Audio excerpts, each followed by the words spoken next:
We're here because free speech is under attack. We're here because people are being convinced that socialism works. We're here because people are being judged guilty until proven innocent.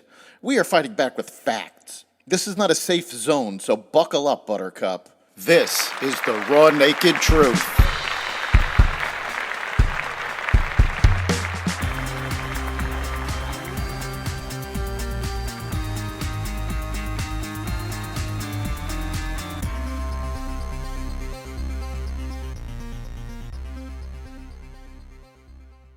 Welcome to the Raw Naked Truth. I'm your host, Eric Lopkin.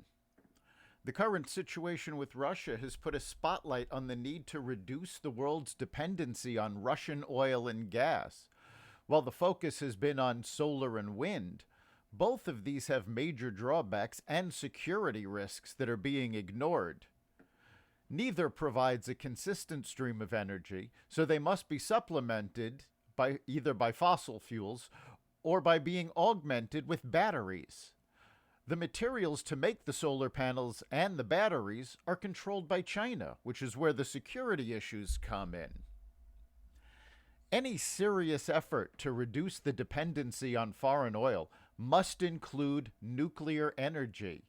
Academics from Yale and MIT have been supporting a push for more nuclear power. Anti-nuclear activists have been spreading fear for decades, so let's look at the raw, naked truth behind nuclear power. Like all energy sources, nuclear power has advantages and disadvantages. So what are nuclear power's benefits?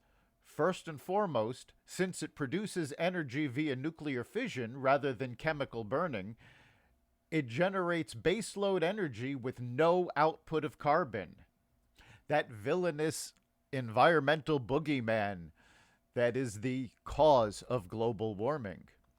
Switching from coal to natural gas is a step toward decarbonizing, since burning natural gas produces about half the carbon dioxide of burning coal.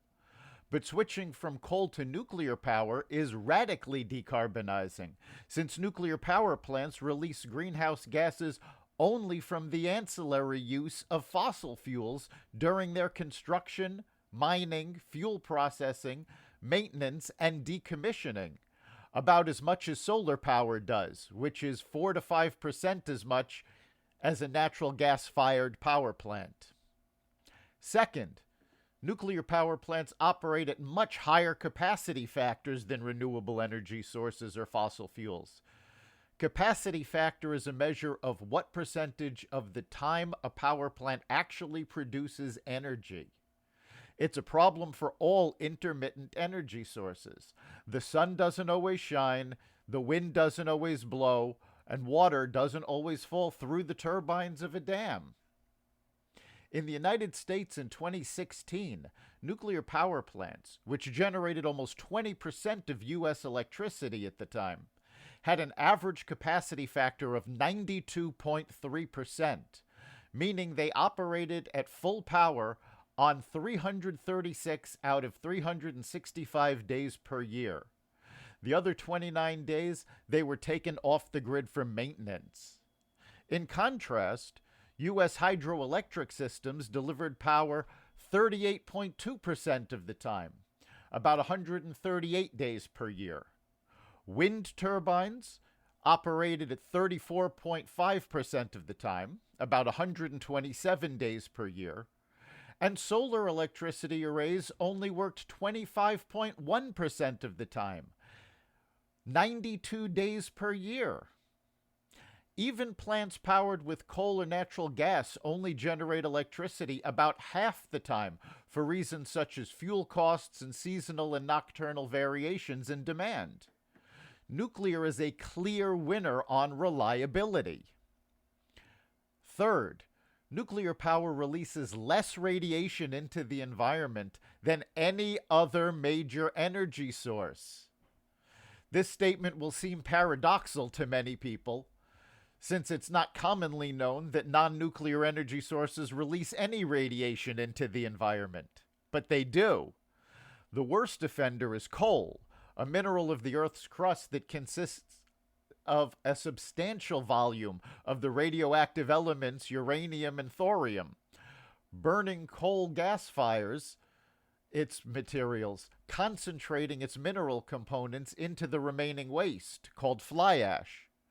So much coal is burned in the world, and so much fly ash produced, that coal is actually the major source of radioactive releases into the environment. Opponents of nuclear power have always tried to make people fear it as unsafe. The partial meltdown of the 3 Mile Island reactor in March 1979, while a disaster for the owners of the Pennsylvania plant, released only a minimal quantity of radiation to the surrounding population. According to the U.S. Nuclear Regulatory Commission, the approximately 2 million people around 3 Mile Island during the accident are estimated to have received an average radiation dose of only about 1 millirem above the usual background dose. To put this into context, exposure from a chest X-ray is about 6 millirem, and the area's natural radioactive background dose is about 100 to 125 millirem per year. In spite of serious damage to the reactor, the actual release had negligible effects on the physical health of individuals or the environment.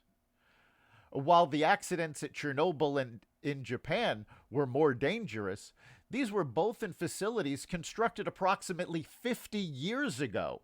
The technology has progressed quite a bit since then. Not only are modern plants safer, they produce more energy and are much smaller. Anti-nuclear fear-mongering has proved baseless. The French have recycled nuclear waste into fuel for over 30 years without incident. Upon its removal from French reactors, used fuel is packed in containers and safely shipped via train and road to a facility in La Hague. There, the energy-producing uranium and plutonium are removed and separated from the other waste and made into new fuel that can be used again. The entire process adds about 6% in costs for the French. More efficient and reliable than solar and wind, cleaner than oil and coal, it's time we take another look at a nuclear-powered future. That's the raw naked truth. If you have a topic you'd like us to look into, you can contact us at xvadio.com/connect.